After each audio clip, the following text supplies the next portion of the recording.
Hello, my name is Joshua Stewart, and today we'll be discussing with you community policing and how it has evolved. Community policing is a loosely used term that describes a set of police strategies, philosophies, and tactics, other known as problem-oriented policing, neighborhood-oriented policing, and community-oriented policing. Community policing can be described as a relationship between the police and community to create a safer and better living environment. Community policing is based on the notion that with the help and support of society, the police will be able to lower the crime rate in that community. In the late 1980s, the police began a new tactic. They asked society and the public for their input. They soon found that this was a success. Police chiefs across the country soon realized this, and the birth of community policing was created. Goals of community policing are the police to become better known to the public. This way, if the public has to report a problem, they're going to feel a lot more comfortable coming to a familiar face than a stranger. The police will also like to get to know the society better. This way, they will be able to better recognize any suspicious activity or any suspicious persons. In modern day community policing involves a rethinking of the traditional role of the police and the restructuring of the organization. Police make personal contacts both inside and outside of their agencies to create a better relationship within the community. Police are striving to make more face-to-face police relationships. Instead of merely responding to 911 emergency calls, the police are now devoting their time to being more of a social service worker and solving their issues independently within their community. One of the problems in today's community policing is people feel they do not know the police, therefore they do not want to get involved. This could be a reason for the high number of unreported crimes.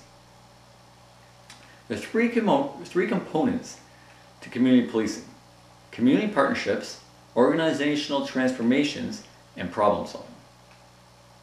Police tend to try to be highly visible on their patrol, tending to deter criminals from committing crimes in the immediate vicinity.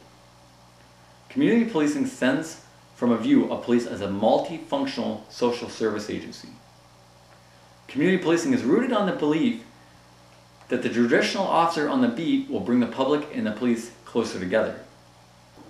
In conclusion of my studies, I have found that community policing has come a long way and has only had a positive effect on communities. This is the reason it has become so popular across the country. Society seems to want that face-to-face interactions with the police to give them that comfort level when needing assistance. This is also a big help for the police. With the community's help, they will accomplish a lot more in minimizing crime. This partnership is key to both sides, but it seems today a lot of people are feeling the lack of community policing in their area.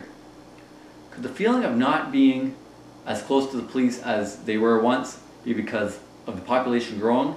Bigger cities, more people, it's less likely to have that face-to-face interaction with police all the time and know the police on a names basis. Or could it be the fact that police services are becoming more militant and focusing less on community policing? Ask yourself these questions and watch this video and ask yourself what you think about your community. That's the most significant drop in crime in this district in recent history.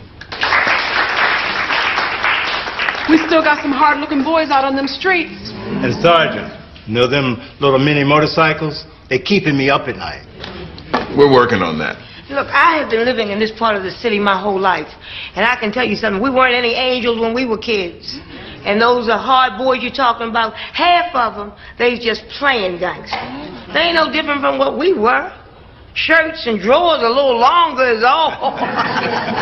The one thing I do miss about my neighborhood, I'm talking about the neighborhood I came up in.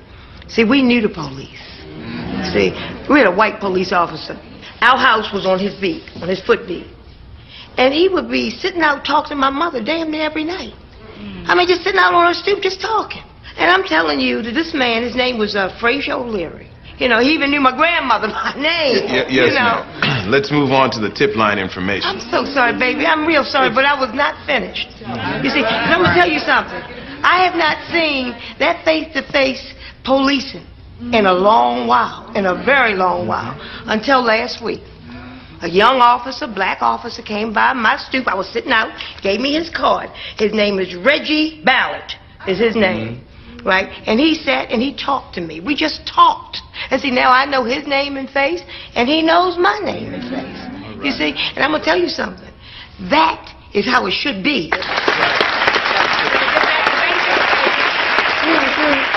My son would open up one of them snowball stands on the street. Do we need a permit for this?